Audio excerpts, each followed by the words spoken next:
In this video, we discuss the model of the relationship between church and state in Denmark.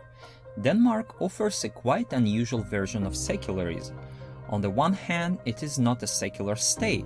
They do not have a secular constitution. The state religion, or the established church, is the Evangelical Lutheran Church of Denmark, or as the Danes call it, Folkekirke. About 75% of the country's population are members of Folkekirke.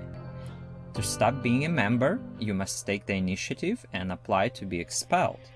The Lutheran-evangelic religion and its institutions and churches are given a favored place among religions in Danish society. It receives public funding in grants. All tax-paying citizens, regardless of their personal religious beliefs, thus contribute to the priests and bishops of the Folkekirke. At the same time, Denmark developed a secularism in practice. The role of religion is considerably reduced there. It is considered one of the most, if not the most, non-religious country on the planet. People lead a very secular lifestyle. Church attendance on Sundays is only about 3%, and the vast majority of Danes do not believe in God. We may call them cultural Christians, or some scholars name it belonging without believing. For many, to be a Christian is rather just a tribute to tradition, like having a queen and loving her, but not believing that her words are sacred or that she has some kind of mandate from heaven or God. No, it's more a sort of cool, ancient tradition. Similarly, priests are respected for keeping this beautiful tradition. Danes may love to come to a magnificent temple to get married or to baptize their children, but many of them are not driven by religious calling.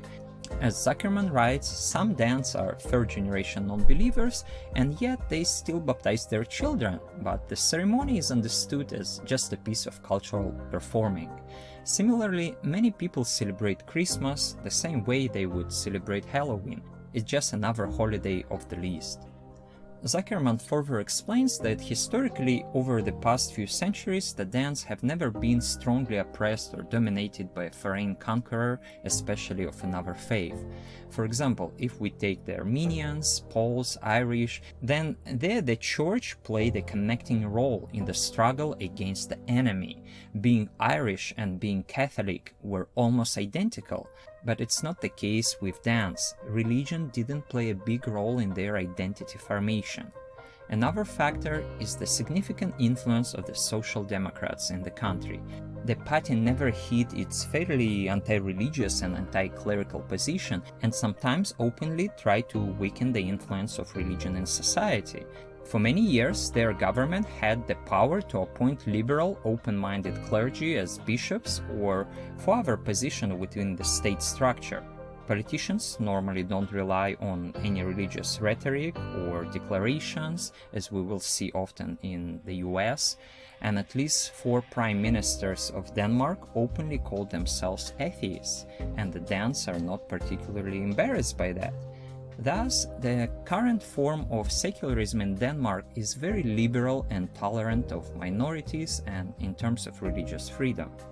An expert on secularism, Alfred Stepan, had noted that in fact, in many Scandinavian countries, any religion other than Lutheranism was illegal until about the 1870s, and this helped to provide the Danes with religious homogeneity.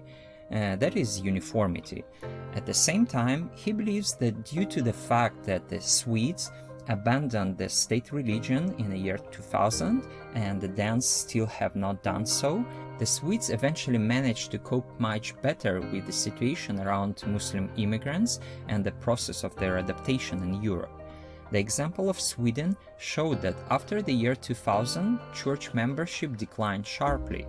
After all, before 2000, all children were automatically born members of the Swedish Lutheran Church. And this is still the case in Denmark, though. The Danes still need to take the initiative and write a statement to be expelled from the church. That is, we see that the decisions made by politicians can affect the religious landscape. However, the example of Denmark shows that the level of religiosity does not necessarily depend on the model of secularism. Even the presence of an established state religion does not always affect how the country's authorities and society relate to religion, and how they are able to cope with disagreements and tensions that may arise because of it. Thank you for watching.